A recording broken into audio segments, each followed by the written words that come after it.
are essential for our continued survival. But these have been expressed in the conceptual vocabulary of their time, so that to be useful, their meaning has to be rediscovered and reinterpreted every generation.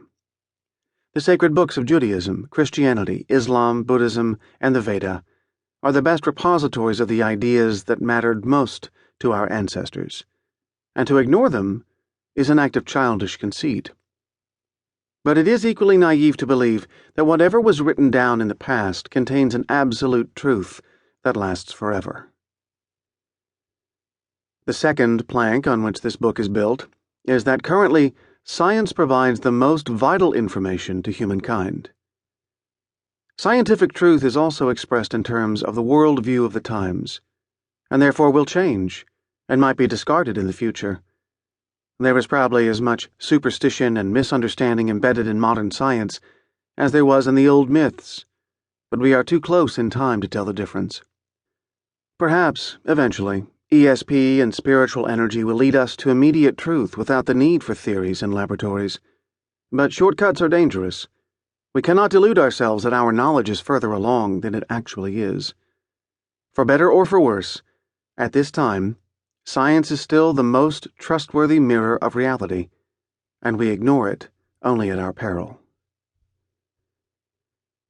The third assumption is that if we wish to understand what real living entails, we should listen to the voices of the past and integrate their messages with the knowledge that science is slowly accumulating. Ideological gestures, such as Rousseau's project of returning to nature, which was a precursor to the Freudian faith, are just empty posturing when one has no idea what human nature is. There was no hope in the past, there is no solution to be found in the present, nor will we be better off by jumping ahead into an imaginary future. The only path to finding out what life is about is a patient, slow attempt to make sense of the realities of the past and the possibilities of the future as they can be understood in the present.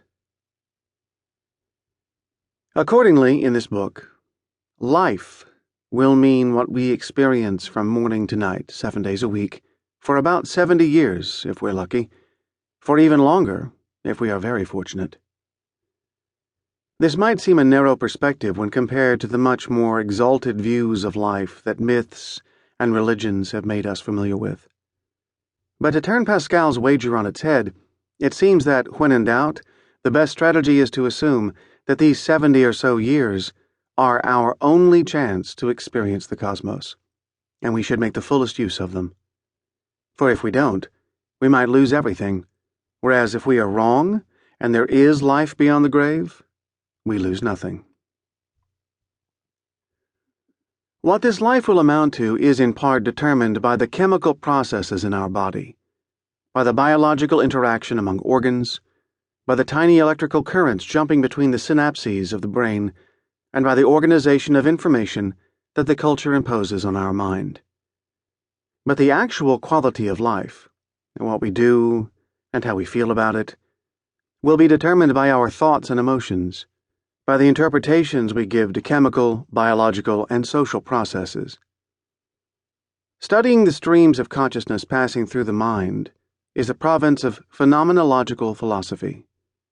My work in the past 30 years has consisted in developing a systematic phenomenology that makes use of the tools of the social sciences, primarily psychology and sociology, in order to answer the question, what is life like? And the more practical question, how can each person create an excellent life? The first step in answering such questions involves getting a good grasp of the forces that shape what we can experience. Whether we like it or not, each of us is constrained by limits on what we can do and feel. To ignore these limits leads to denial and eventually to failure. To achieve excellence, we must first understand the reality of the everyday, with all its demands and potential frustrations. In many of the ancient myths, a person who wanted to find happiness, love, or eternal life had to first travel through the netherworld. Before being allowed to contemplate the splendors of heaven, Dante had to wander through the horrors of hell so he could understand what kept us from entering the pearly gates. The same is true of the more secular